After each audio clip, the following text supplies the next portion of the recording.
Buenos días para todos. Mi nombre es Mayra Alejandra Flores Castrillón. Yo soy médica de la Universidad CES. Actualmente soy médica general de nuestra institución. En el día de hoy vamos a hablar sobre el código azul, lo que nunca debes olvidar.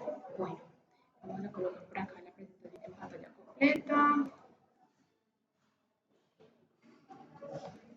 Bueno, ¿por qué es importante saber de reanimación? Si bien este no es un escenario al que nos vemos enfrentados frecuentemente, ya que nuestros pacienticos, digámoslo por decir así, están un poquito estables, siempre está el riesgo, porque recibimos pacientes con edades avanzadas, porque recibimos pacientes con trastornos por abuso de sustancias, porque a cualquier persona, así nosotros desde el ingreso nos aseguremos que esté bien en cualquier momento, puede enfrentarse a una situación de estas y nosotros tenemos que estar preparados para brindarle la mejor atención al paciente. Bueno, ¿qué es lo principal? Lo principal es el reconocimiento. Entonces tenemos para ello una cadena de supervivencia de paro intrahospitalario. Entonces, ¿qué es importante? El reconocimiento, la prevención temprano, la activación de la respuesta de emergencia de una manera efectiva, rápida y comenzar a hacer la RCP de alta calidad. Luego, favorecerle al paciente la desfibrilación temprana, los cuidados postparos y ya luego viene la parte de la recuperación. En este caso, pues nosotros ya comenzaríamos como el proceso de remisión a un mayor centro de complejidad. Bueno, ¿cómo se reconoce el paro? Es muy importante que sepamos cuando un paciente está frente a un escenario de paro. Entonces el paciente no responde. Entonces, señora, don fulanito, don peranito, no responde. Luego tomamos el pulso carotidio, siempre carotidio, de 7 a 10 segundos, perdón. Simultáneamente vamos a evaluar la respiración, ¿cierto? Vamos a ver que el paciente respire, hay que evaluar si está respirando de manera espontánea o si está pues jadeando, buqueando con una respiración agónica. Entonces, paciente que no responde al llamado, no tiene pulso y tiene dificultad para respirar, no respira o jadea, hay que activar código azul. ¿Listo? Luego de que se activa el código azul, empezamos con compresiones de alta calidad. ¿Qué son las compresiones de alta calidad? Entonces son de 100 a 120 compresiones por minuto con una profundidad adecuada. Tienen que ser que se asegure por lo menos una compresión de 5 a 6 centímetros aproximadamente, no más de eso, ¿cierto? Permitir que se reexpanda el tórax. ¿Qué es eso? Que cuando uno haga la compresión pueda ver que el tórax reexpande. Evitar interrupciones. No es que, ay, no, ya estoy cansado, siga usted, no. Cuando tratamos de parar las compresiones, tratar de que se haga lo más rápido posible. Evitar la hiperventilación, no es que estemos dándole oxígeno al paciente a cada rato, sino cada vez que terminemos el ciclo de las 30 compresiones, así como lo dice acá en la diapositiva, un ciclo 32 en adultos. ¿Qué quiere decir? 30 compresiones por 2 respiraciones en adultos. Bueno, según las guías internacionales, siempre va a predominar o va a ser más importante las compresiones, luego la vía aérea y luego asegurarnos de una buena ventilación. Esta es como la secuencia que recomiendan ellos para el momento de la reanimación del paciente. Bueno, volviendo pues a un poquito sobre lo del sistema de activación, cuando ya uno detecta que el paciente está en paro, ¿cierto? No responde, no respira, no tiene pulso y lo vamos a activar, entonces es muy importante utilizar el mismo número que utilizamos cuando vamos a activar un código verde, que es asterisco asterisco 3301, y vamos a dar el mensaje al derecho y al revés con la ubicación del paciente. Entonces, por ejemplo, código azul adulto en piso de hombres. En piso de hombres, código azul adulto. Entre más específico sea el mensaje, mejor, ¿cierto? Si podemos dar el número de la habitación, en dónde estamos ubicados, mejor para que las personas puedan llegar de la manera más rápida. Bueno, idealmente el equipo de reanimación se va a desplazar hasta donde está el paciente. No es que nosotros empezamos a correr con el paciente de un lado para el otro, sino que todo el equipo tiene que acudir hacia allá. Se debe contar con el carro de paros. Bueno, también es muy importante que sepamos que tiene el carro de paro, ¿cierto? Para que en el momento pues del evento no empecemos a buscar los líquidos en la farmacia, que no se nos puede quitar tiempo, sino que sepamos que dentro del mismo carro de paro tenemos tanto los medicamentos que se utilizan en el escenario de paro, como los vasopresores, los antiarrítmicos. Acá pues les coloco los nombres de los medicamentos, adrenalina, aldosterona, lidocaína, sulfato de magnesio, algunos otros como el midazolam, furosemida, bueno, estos son como un poquito más avanzados, pero tengan en cuenta que todo está disponible en nuestro carro de paros. También tenemos las soluciones endovenosas, como les decía, es muy importante saber qué tiene nuestro carro de paros para no tener que ir a buscarlo a otro lado y perder tiempo. Entonces siempre vamos a tener solución solina, dextrosa, Harman, agua estéril. Además de esto, también tenemos varios dispositivos para administrar estas mismas soluciones. Tenemos las jeringas, los catéteres, los infusores, guantes, la llave de 3 vías, equipo de sutura, tabla rígida, muy importante la tabla rígida, porque cuando uno empieza a hacer las compresiones debemos garantizar que el paciente esté sobre una superficie plana y dura para que no le estemos pues hundiendo al paciente con cada compresión que estemos haciendo, sino que se pueda pues dar una compresión de manera efectiva. La fuente de oxígeno y el humidificador también son muy importantes. Además de esto, también tenemos diferentes dispositivos para el manejo de la vía aérea, que cuáles van a ser, como podemos ver acá en la diapositiva, entonces vamos a tener las bolsas autoinflables o el BBM, ¿cierto? Con su respectiva máscara, vamos a tener laringoscopios con diferentes tipos de valvas, rectas, curvas. Vamos a tener entonces los diferentes tipos de cánula, tanto la nasal como la cánula de Guedel, ¿cierto? Entonces, esto se hace más que todo cuando el paciente no está oxigenando ni ventilando de forma adecuada. Tenemos que recurrir a estos dispositivos de vía aérea para poder permitir que el paciente le llegue una adecuada oxigenación. Además de esto, pues los tubos de traquear. Otros dispositivos que tiene el carro de paro va a ser el aspirador, ¿cierto? Con la cánula de Jankauer, que es para aspirar las secreciones. Digamos que un paciente cuando entra en paro puede entrar en paro después, por ejemplo, de haber almorzado. Entonces, muy probablemente el paciente tiene un gran riesgo de broncoaspiración. Por eso es fundamental que estemos pendientes de la vía aérea del paciente en caso de que vomite, podamos aspirar las secreciones para que no se vayan a ir hacia los pulmones. La pinza de McGill es una pinza para redireccionar el tubo cuando nosotros, los médicos, cuando estamos entubando al paciente, el tubo se va a esófago, es una vía aérea difícil, el paciente es muy gordito, no alcanzamos a tener buena visualización. Con estas pinzas redireccionamos el tubo y lo posicionamos en la forma adecuada. También hay que tener pues este tipo de máscaras laringeas en caso de que no se logre la intubación, ¿cierto? Con el tubo convencional, pues toca estas, que estas pues son un poco más seguras y no necesita pues como tanta práctica. Bueno, eso sí, también hace parte como de lo que contiene el carro de paro. Además, también tenemos que tener el Venturi de adulto. Bueno, además, entonces tenemos monitores de signos vitales que tienen que tener pues electrodos de adulto. También vienen acá con sus paletas. Tenemos que tener el gel conductor, muy importante. Cuando le vayamos a suministrar la descarga eléctrica al paciente, tiene que tener previamente aplicado el gel, porque si no, pues lo quemamos. Como les decía, también la fuente de oxígeno, acá pues para colocarlo líquido, bueno, eso es como un carro para convencional. Una vez ya activado el código azul, ya todos están activados, bueno, hay una emergencia, ya llegaron con el carro de paros, todo el equipo entrenado acude, ¿cierto? Hay que tener presente que muchas veces en esas situaciones, cuando estamos bajo mucho estrés, todos queremos ayudar.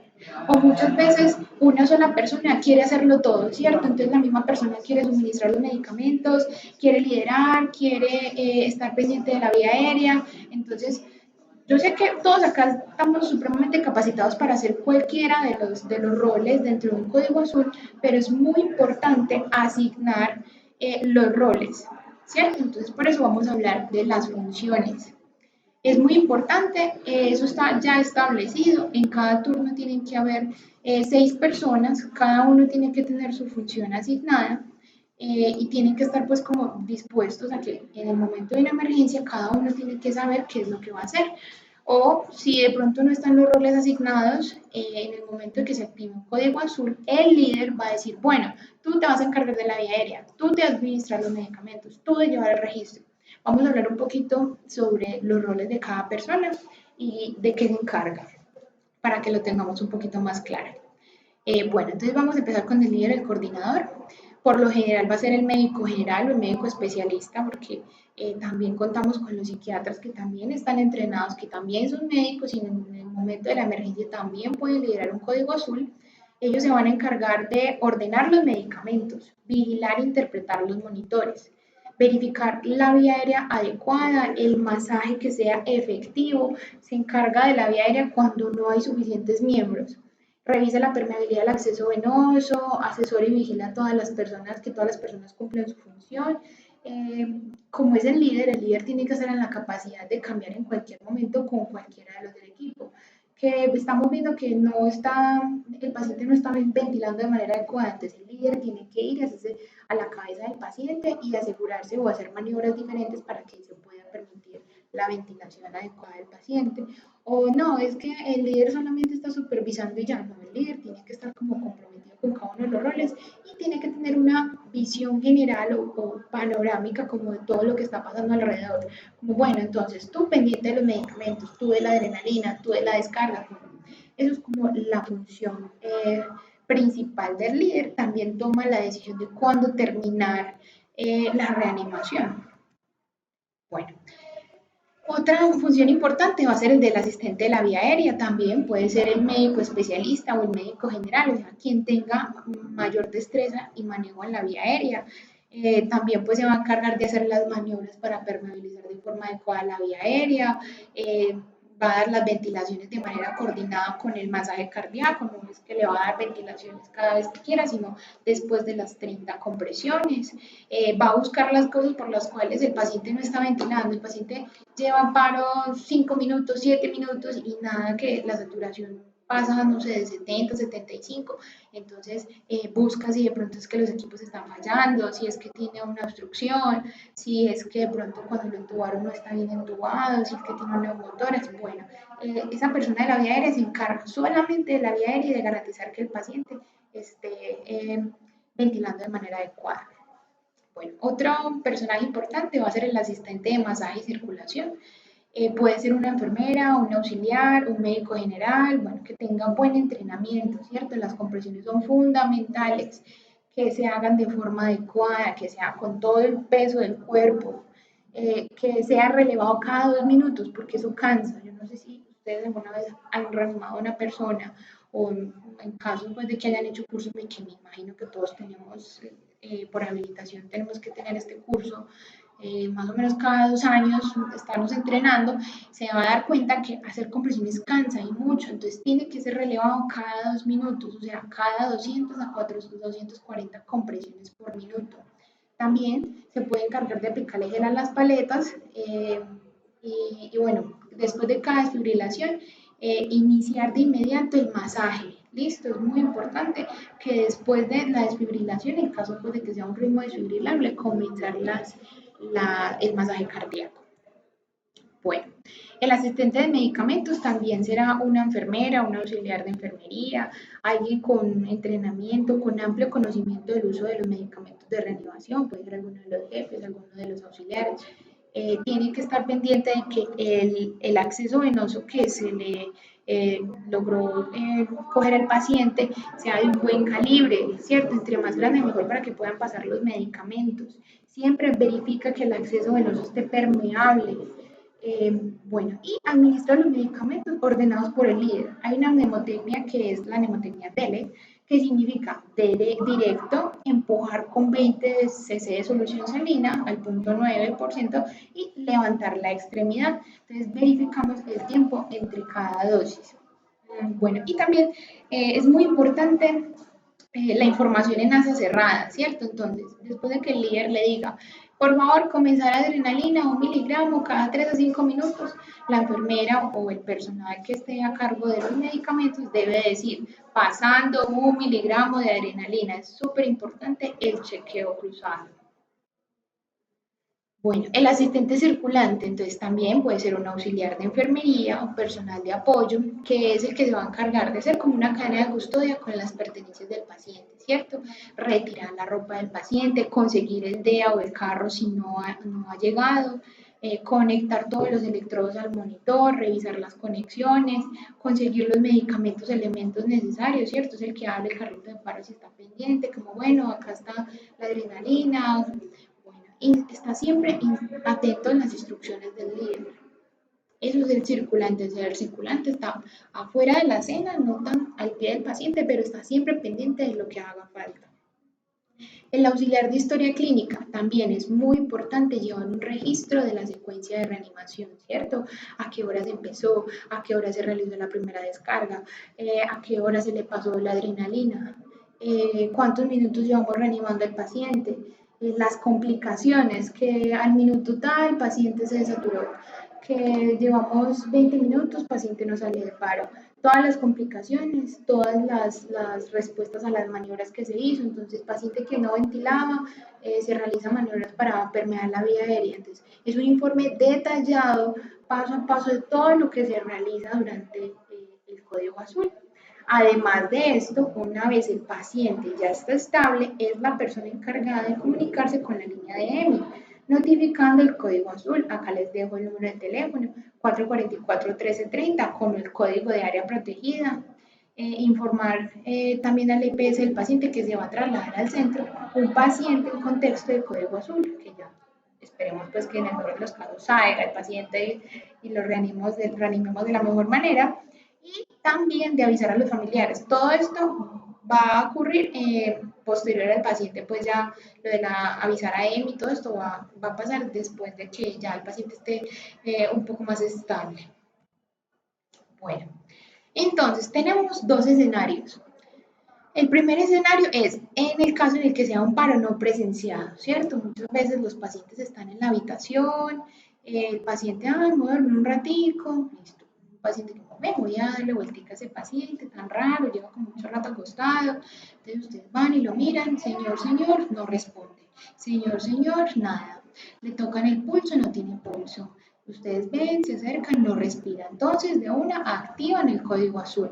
Inmediatamente deben iniciar RCP, como ya les dije, 32, se realiza en la línea intermamaria con línea media external, identificamos, bueno, y el tercer paso ya sería identificar el ritmo de paro, ¿cierto? Una vez pues llegue el desfibrilador o el carro de paro, es lo primero que llegue, pero lo más importante es que cuando es un paro no presenciado, lo que prima en este momento, antes que identificar el ritmo de paro y saber si es desfibrilable o no, son las compresiones. Entonces, inmediatamente usted activa el código azul, se devuelve o alguien va y lo activa, usted se queda con el paciente, comienza a hacer las compresiones hasta que llegue el desfibrilador, listo, porque es un paro no presenciado.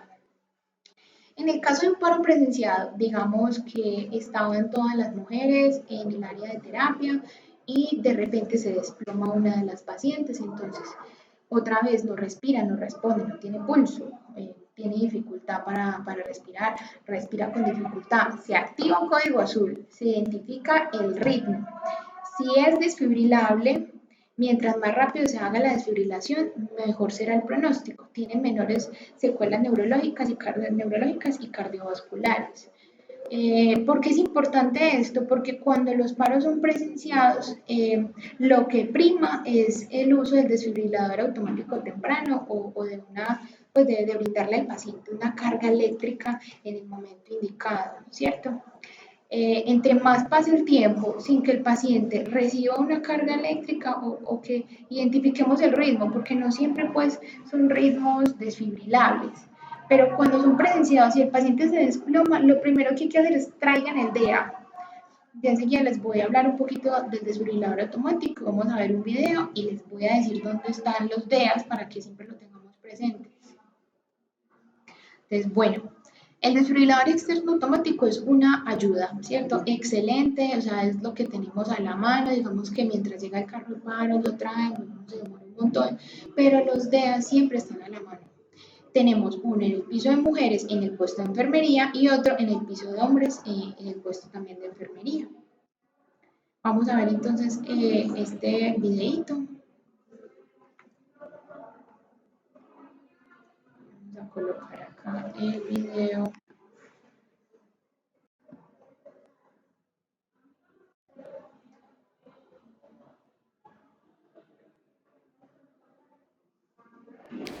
Protocolo de resucitación cardiopulmonar en el adulto, esta vez con desfibrilador. Tras verificar que el entorno es seguro, procedemos a comprobar respuesta. ¿Se encuentra bien? ¿Se encuentra bien? Si no responde, pediremos ayuda. Mientras que llega la ayuda, abriremos la vía aérea, comprobaremos si respira o no respira.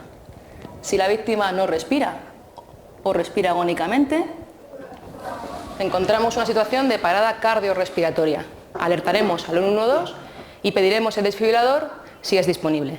Mientras que llega el desfibrilador, actuaremos como hemos visto anteriormente, con las 30 compresiones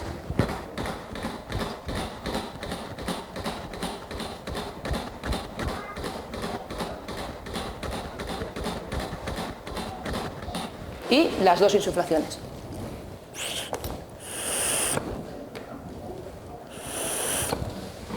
En el momento en el que nos traigan el desfibrilador, procederemos a abrirlo. Según los modelos, algunos se activan automáticamente al levantar la tapa. En este caso, activaremos el desfibrilador y seguiremos sus indicaciones. Aplique los electrodos en el pecho desnudo del paciente. Sacaremos los electrodos, siempre serán 2, y algunos tienen un dibujo de dónde se sitúan. Siempre un primer electrodo irá situado debajo de la clavícula en el lado derecho. Se recomienda que no quede ninguna arruga para no provocar una quemadura en esa zona.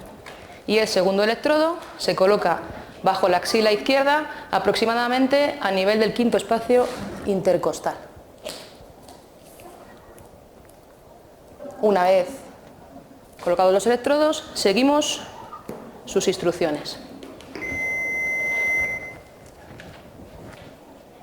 Aplique los electrodos en el pecho desnudo del paciente. Ya está hecho. Enchufe el conector de los electrodos junto a la luz intermitente. Es imposible equivocarse.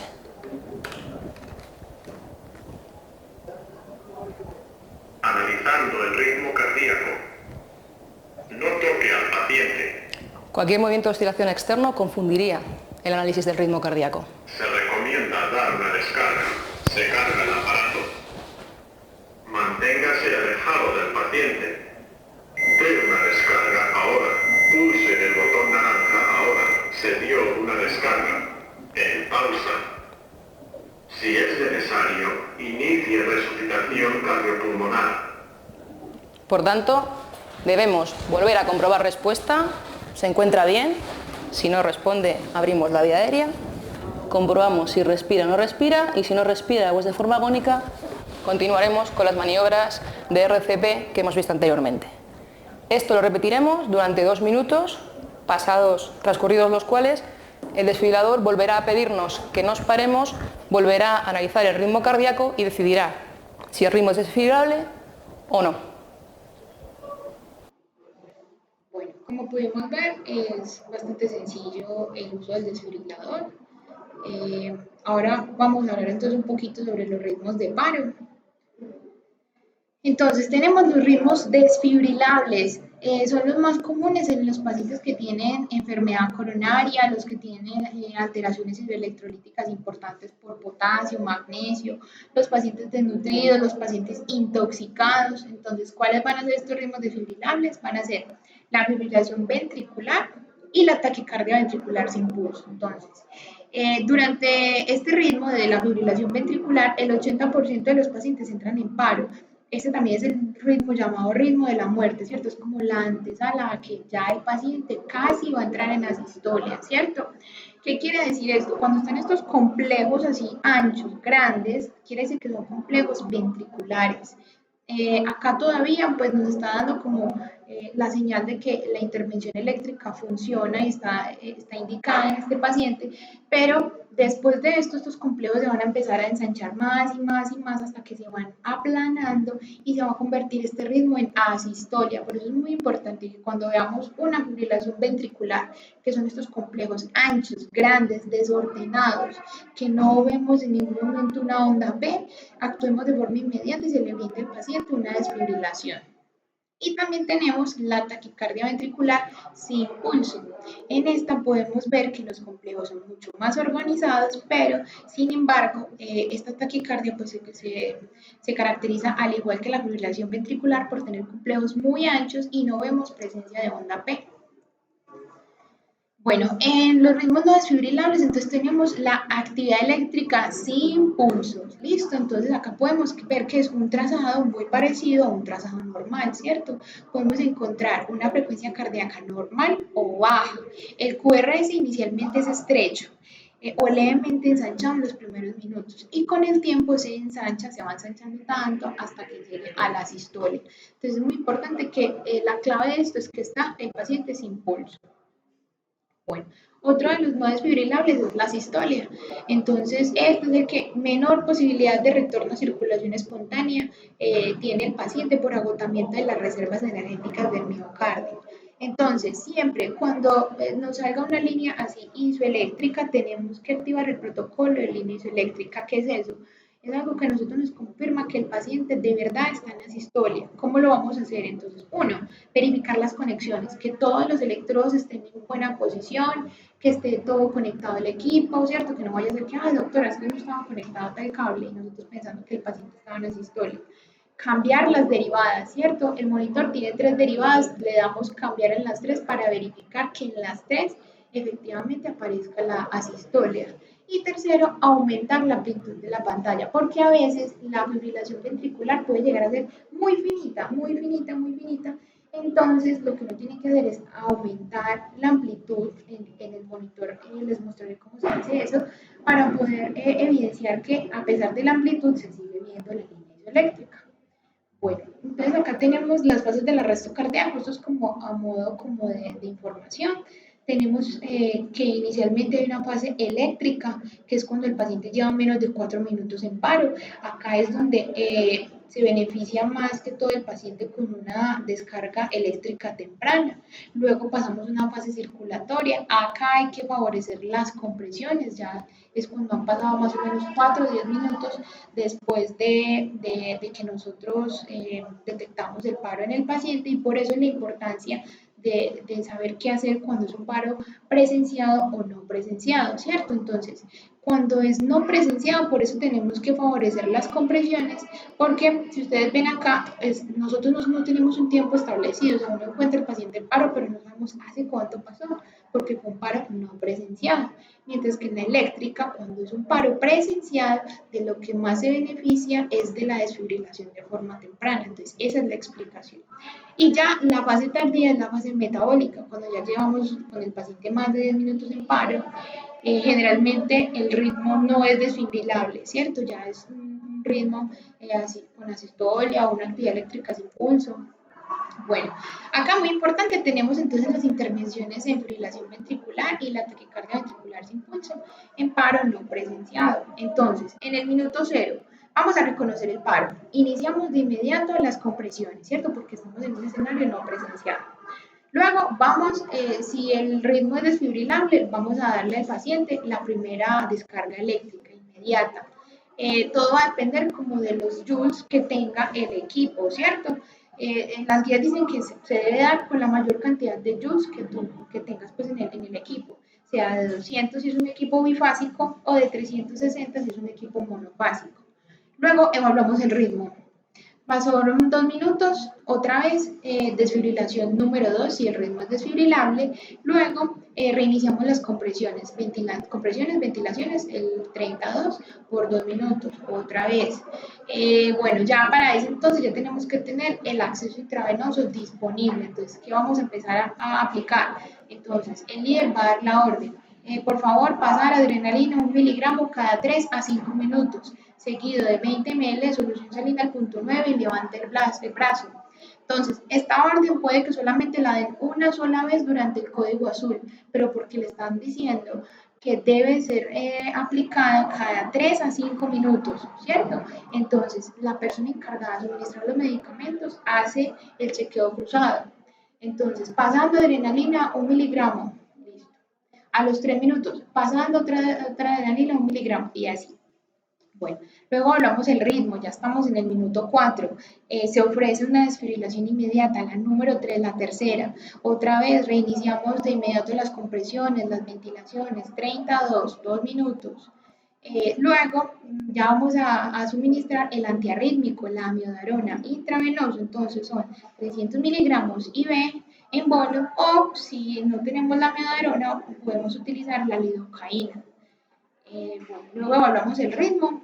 Ya cuando estamos en el minuto 6 vamos a ofrecer la cuarta descarga. Volvemos, esto es como de repetir el mismo proceso y ir evaluando el ritmo, pero siempre después de que se han terminado los ciclos, ¿cierto? Después de que el líder de la orden. Bueno, ya después cuando el paciente sale del paro, ¿cierto? Tiene un ritmo sinusal, pues ya el paciente tiene un ritmo diferente, se inician los cuidados post-paro y ya se define como el inicio de se define como el fin de la reanimación. O si ya llevamos 25, 30 minutos, el paciente no sale de reanimación, es el líder el que dice, bueno, ya, no más reanimación, ya el hecho de que lo sigamos reanimando va a traer más consecuencias porque pues son 25, 30 minutos en los cuales este cerebrito no ha recibido ni un poquito de sangre, entonces ya eso ya lo decide el líder. Bueno, las intervenciones en la sistolia y en la actividad eléctrica sin pulso, entonces van a ser básicamente las mismas, pero acá no hay descargas eléctricas, acá predominan más que todo las compresiones. Entonces empezamos con las características del RCP de alta calidad por 2 minutos y el uso de la adrenalina. Va a ser a la misma dosis, intravenoso, perdón, 1 miligramo cada 3 a 5 minutos, seguido de 20 ml de solución salina al punto 9 y levantamos el brazo. Siempre en asistolia, en actividad eléctrica sin pulso, hay que pensar en las causas reversibles, como bueno, este paciente, ¿qué pudo haberle pasado? Enseguida vamos a hablar un poquito de las H y las T. Evaluamos el ritmo, ya estamos en el minuto 2, continuamos la RCP de alta calidad, tratamos la posible causa, bueno, ¿qué será? ¿Que el paciente será que tiene hipoxia? Bueno, sí, vamos a hablar un poquito de eso. Evaluamos el ritmo, ya estamos en el minuto 4, repetimos el ciclo de RCP, hay que evaluar el ritmo cada 2 minutos y cambiar de algoritmo si es necesario. ¿Qué pasó de, no sé, de actividad eléctrica sin pulso a una AFB? Bueno, que cambien de pulso, entonces si cambian de trazado eléctrico, pues entonces ya nos cambiamos de algoritmo. Entonces volvemos a las intervenciones en FB o taquicardia ventricular sin pulso. ¿Cierto? Lo mismo. Si está en FB y pasa de un momento a otro a sistolia, pues cambiamos de algoritmo. Ya no se le siguen ofreciendo al paciente descargas eléctricas porque cambió de ritmo. Por eso es importante evaluar el ritmo. Valga la redundancia. Bueno, en los ritmos no desfibrilables hay que hacer una búsqueda activa de las H y las T. ¿Qué es eso? Entonces, bueno, las H, vamos a empezar. La hipoxia es la principal causa de paro de etiología extracardíaca. Entonces, se da prioridad a la vía aérea definitiva, ¿cierto? Pero ojo, muy importante, el hecho de que esté diciendo que es la principal causa de paro extracardíaco no quiere decir que primero tenemos que asegurar la vía aérea y dejar a un lado las compresiones. No, no modifica la secuencia que les había hablado al inicio, ¿cierto? Primero van las compresiones, luego va la vía aérea y luego verificamos que si el paciente esté ventilando, pero siempre, siempre importante, van a ir antes las compresiones y ya después miramos lo de la vía aérea. Otra vez es la hipovolemia. ¿Por qué se puede dar la hipovolemia? Pues bueno, una hipovolemia absoluta. El paciente tiene, no sé, una hemorragia, una pérdida exagerada de líquido y lleva un gasto pues por una pérdida de alto débito, un shock anafiláctico. Entonces, bueno, el tratamiento del shock anafiláctico, entonces adrenalina, 0.5 miligramos intramuscular si tiene pulso, o 1 miligramo intravenoso si no tiene pulso. Luego tenemos la hipocalemia, pues a veces es como complicado saber en el momento del paro si el paciente lo que está cursando es con una hipocalemia, ¿cierto? Pero en el caso de que, no, es que esta mañana se le hicieron unos paraclínicos y tiene un calcio de tanto, tiene una hipocalemia, entonces, bueno, tratamos la causa de la hipocalemia, no vamos a hablar mucho de esto porque pues ese no es el enfoque, simplemente es para que lo tengan presente porque uno tiene que empezar a descartar, bueno, esto, bueno, eso también pues le corresponde al líder, pero es muy bueno que ustedes tengan y sepan por qué el paciente puede estar haciendo la sistolia y que empiecen a ayudarle al líder porque es un momento tan caótico que puede que el líder esté un poco perdido. Entonces, bueno, ¿será que tiene hipocalemia? Ah, bueno, revisémosle a ver si tiene paraclínicos recientes. Bueno, otra cosa importante va a ser la hipercalemia, entonces también es un electrolito muy frecuente asociado a paro cardíaco. Entonces, en los pacientes que tienen falla renal, que tienen falla cardíaca, que tienen medicamentos que tienen alto riesgo de poner al paciente hipercalémico, entonces vamos a darle tratamiento con gluconato de calcio, con la solución polarizante, con bicarbonato de sodio. Bueno, eso ya el tratamiento ya lo va a definir el líder. Y la hipotermia, entonces, es muy poco frecuente en nuestro medio, ¿cierto? Digamos que acá las temperaturas no son tan bajas como para llegar a ocasionarle un paro a un paciente, pero igual es algo que está en las guías y vale la pena mencionar. Bueno, otra cosa que no hay que olvidar son las TES. Entonces, ¿qué son las TES? Entonces, TES corresponde a TEP. Entonces, esto es como un diagnóstico basado como en la clínica del paciente. Entonces, es una paciente, por ejemplo, joven, obesa, que ha estado mucho tiempo en cama, que no tiene manejo con anticoagulantes. Bueno, como basado como en la historia clínica del paciente, ¿no? Que nos haga pensar que la paciente esté cursando con un tromboembolismo pulmonar y se le da el tratamiento. Listo, te plaza 50 miligramos de bolo y se repite los 15 minutos. Bueno, neumotores, atención, también el diagnóstico es clínico. Paciente que de pronto tuvo una pelea en el piso de hombres con otro, entonces le dio un golpe tan fuerte o lo agredieron tan fuerte que de un momento a otro empezó con disnea súbita, con asimetría torácica, con ingurgitación yugular, desvío de la tráquea, timpanismo, hipoventilado. Entonces esto pues ya merita otro tipo de intervenciones como es la descompresión con el Jelco de 14 French. Bueno, esto ya es otro tema aislado. Los tóxicos, entonces, bueno, ¿qué vamos a encontrar en los tóxicos? Entonces hay un aumento de la duración de la onda P, va a haber un PR prolongado, un QT largo, entonces ya con respecto a los tóxicos, ¿cómo empezar? Bueno, el paciente es habitante de calle, ¿qué consumió el paciente? ¿Sí? ¿Cuánto llegó? El paciente estuvo expuesto a algo más, ¿cierto? Como tratando como rescatar información de los datos del paciente. Taponamiento cardíaco, pues también es un poco más raro porque es más que todo como en escenarios de traumas. Y acá se considera pues oportuna la pericardiocentesis evacuante, pero pues acá no lo vamos a hacer porque uno no tenemos los medios y dos, pues también es un escenario un poco raro que nos llegue acá a tocar en la clínica. Luego tenemos entonces ya los cuidados postparo. Entonces vamos a verificar que el paciente tenga una saturación de oxígeno de más del 94%, que tenga una temperatura adecuada, que tenga una presión arterial media entre 80 y 100, que tenga un adecuado gasto urinario. Igual, nosotros no nos vamos a quedar con estos pacientes. Estos pacientes una vez salen de paro se van para un centro de mayor complejidad. O sea, nosotros acá los cuidados por paro, pues es mientras sale del paro y mientras vienen por él, ¿listo? Importante, esto es muy, muy importante porque todo el mundo en pro del paciente y en el momento en el que cae en paro, todo el mundo dice, bueno, hagamos exámenes. Ah, no, tomemos un electro. No, si el paciente está en paro, no se toman laboratorios ni ayudas diagnósticas, no hasta que esté estable, no se van a tomar paraclínicos. Muy importante, por favor, no lo olviden, porque el hecho de que nosotros le tomemos paraclínicos a este paciente cuando está en paro nos quita tiempo y hace que más personas que deberían estar ocupadas, por ejemplo, de cosas importantes como la vía aérea, no lo estén, porque entonces, no, que entonces despejen para que le tomemos un electro. No, si el paciente está en paro, no se hace, muy importante. Bueno, acá pues esto ya les dije, lo de la vía aérea, priman las compresiones torácicas. Estos son un poquito como de dispositivos que les quería mencionar como para que los conozcan. Este es el dispositivo BBM o el AMBU. Permite permeabilizar la vía aérea. Acuérdense que siempre que está en la vía aérea tiene que hacer muy bien la maniobra de la C y la E, ¿cierto? Para ajustar bien la mascarilla a la cara del paciente y que no se presenten fugas. La máscara laringia, entonces esto también pues es muy fácil porque pues no necesita de un entrenamiento muy avanzado para introducir la máscara laríngea, ¿cierto? Pues debe ser alguien que tenga el entrenamiento, pero tampoco es complicado.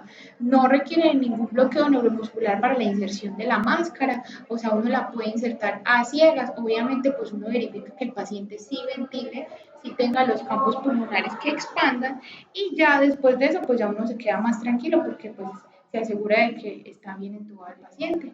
Se dan 10 ventilaciones por minuto. Y las ventilaciones, cuando tiene la máscara laringia, no dependen de las compresiones. O sea, acá ya no es 32, sino que acá vamos a dar las compresiones, 10 ventilaciones en un minuto. Listo, entonces contamos 1, 2, 3, 4, 5, 6. Ventila. 1, 2, 3, 4, 5, 6. Ventila. Listo. El tubo orotraqueal. Bueno, también el tamaño depende si es hombre o mujer, si es grande, si es gordo, si tiene un cuello grande, si la vía aérea es difícil, entonces pues eso ya lo va a elegir el que esté encargado de la vía aérea. Como ya les decía, entonces 10 ventilaciones por minuto, es una ventilación cada 6 a 8 segundos más las compresiones, ¿listo? Bueno, acá entonces un videito que les voy a dejar de tarea porque no sé cómo estamos de tiempo. Bueno, no, si lo podemos ver. Es muy importante este video, inclusive se lo pueden volver a ver en la casa con más tiempo, para que lo tengan muy presente y sepan cómo es que se asignan los roles. Y miren que en este video lo que vamos a ver es que todos saben muy bien cuál es su función. Y cuando uno está organizado y sabe muy bien cuál es su función dentro de un código azul, todo funciona a la perfección y el paciente sale más fácil del paro. Bueno, pues digamos que eso no hay forma de garantizarlo al 100%, pero el hecho de que se trabaje en equipo y de una forma ordenada tiene mayores probabilidades de que el paciente se recupere. Entonces vamos a ver acá el video.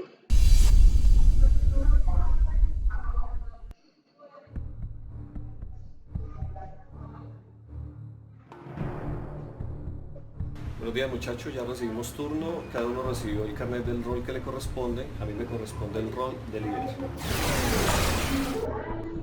Buenos días, mi rol es vía aérea. Buenos días, mi rol es compresiones. Buenos días jefe, mi rol es el 4, desfibrilador monitor. Buenos días compañeros, mi rol es canalización de venas y administrar medicamentos. Buenos días compañeros, mi rol es registro.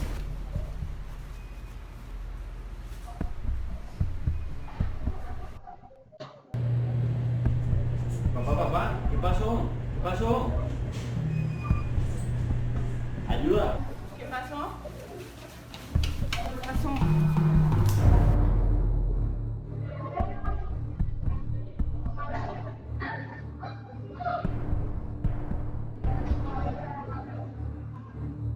Código azul.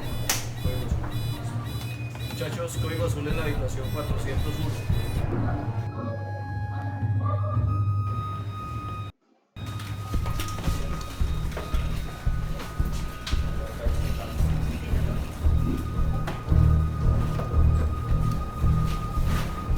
Muchachos, ubíquense en segundos roles, por favor. Mejor inicio 8:42. ¿Tabla lista? No, Andrés. Roles, por favor. Andrés en compresiones. ¿Qué hay mi vía aérea? Breve, por favor. Fernando monitorización. Fernando, monitorización. Karen, registro. Milton, líder.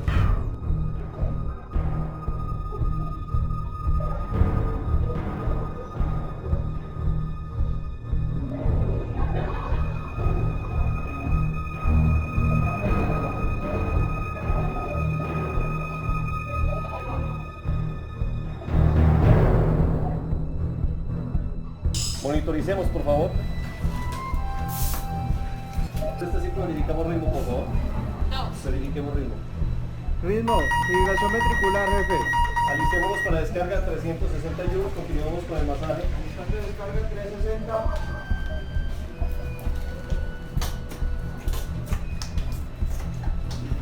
$29.30. Activando toque.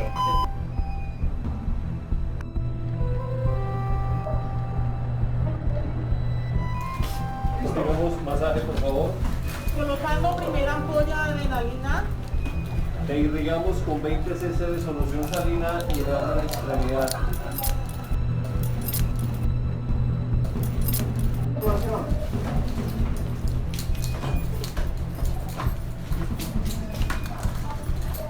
Marico. 30. Lavando medicamentos Tuvo a 75 20 por favor, cc de con guía. solución salina. Tuvo 7 con guía.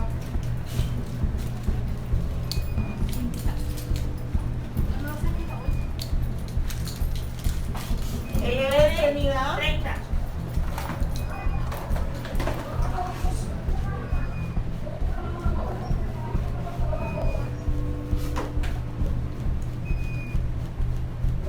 Pulso presente. Tendamos masaje y estabilicemos paciente, por favor.